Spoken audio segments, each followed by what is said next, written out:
Saudara, langkah Muiz tahun ini membenarkan lebih banyak kumpulan Korea menganjurkan solat tarawih di kolong-kolong blok cukup dialu-alukan orang ramai. Dalam segmen analisis berita malam ini, penerbit Naili Abdul Razif meninjau mengapa tradisi ini cukup penting bagi penduduk di estet-estet perumahan HDB walaupun sudah ada masjid dan apa keunikannya serta mengapa ia tradisi yang perlu diteruskan. Jumlah karya yang dibenarkan mengadakan solat tarawih di kolong-kolong blok dan Dewan Serbaguna meningkat lebih seganda kepada 31 tempat tahun ini. Ini berbanding hanya 14 tempat tahun lepas. Muiz menyatakan dengan ini sehingga 12,000 jemaah dapat menunaikan solat tarawih di ruang-ruang sebegini selain 110,000 ruang yang disediakan setiap malam di 69 masjid merata Singapura.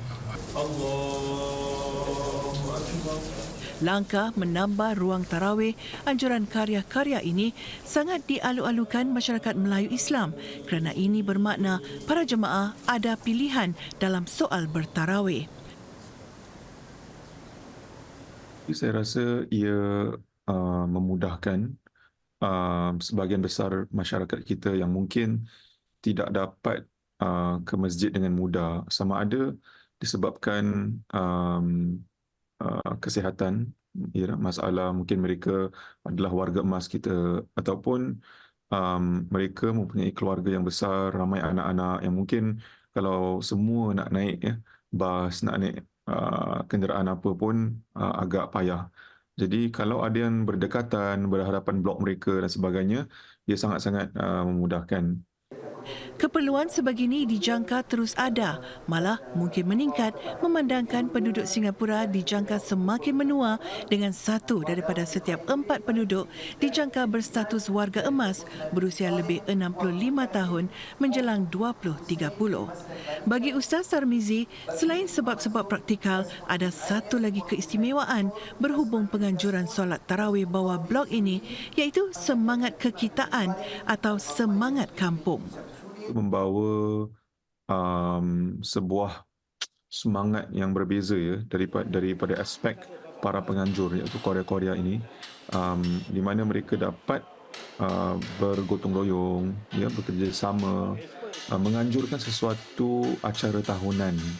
Ya, jadi ini menjadi satu perkara yang istimewa kepada mereka dan keluarga, dan juga agar mereka dapat merapatkan lagi ukhuwah mereka antara jiran-jiran yang berdekatan di situ. Semangat kebersamaan inilah antara yang membezakan pengalaman mendirikan solat tarawih di kolong-kolong blok dengan di masjid. Mentelah lagi faktor lanskapnya yang tidak mengikat atau formal seperti di masjid, kolong-kolong blok ada keterbukaannya yang tersendiri.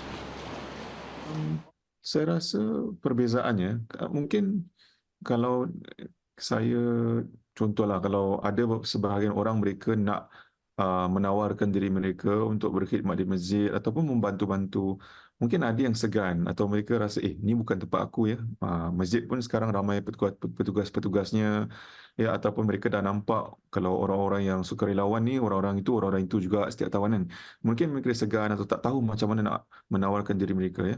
Tetapi kalau di luar masjid, ya, sama ada di tanah lapang ataupun di kolong-kolong blok dan sebagainya, mungkin ia lebih mudah untuk mereka untuk bertanya dan mudah untuk mereka membantu dan menawarkan khidmat mereka.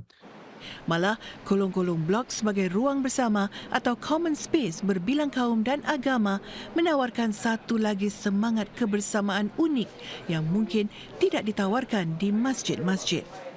Kerana ia diadakan di ruang yang juga dikongsi sama, diguna pakai, berdekatan dengan jiran-jiran bukan Islam. Tetapi kalau kita bertanya, ya, di kawasan-kawasan yang telah menganjurkan selama 20 tahun, 30 tahun, mereka mengatakan jiran-jiran sangat memahami dan mereka bahkan mereka ini kadang-kadang juga menawarkan diri untuk do you need any help? Can I help you in anything, kan? Ada yang pernah sponsor kipas dan apa. Saya dengar macam-macam cerita lah yang menarik. Jadi saya rasa ia tidak tertakluk hanya kepada masyarakat kita saja yang mendapat faedah dan manfaatnya. Ia juga membina persefahaman agama antara satu sama lain. Dengan tradisi solat tarawih bawah blok kini sudah menjangkau lebih 5 dekad, iaitu semenjak masyarakat kampung berpindah ke blok-blok flat, Ustaz Tarmizi meluahkan satu kebimbangan, iaitu akan adakah golongan-golongan pelapis yang akan meneruskan tradisi ini. Bagaimana pula jika tradisi ini tidak diteruskan? Dia satu kehilangan yang besar kerana saya juga sewaktu kecil ingatnya apabila ayah saya, ibu saya bawa saya ke beberapa Korea-Korea ini dan suasananya berbeza. Kalau kita tengok di Korea-Korea ni ada yang sampai dah 15 tahun, 20 tahun ya mereka menganjurkan acara tarawih dan solat hari raya dan sebagainya. Tetapi saya berharaplah kita akan dapat terus melihat supaya anak-anak kami generasi akan datang ni mereka juga mempunyai semangat yang sama ya untuk membantu dalam urusan ini, insya-Allah.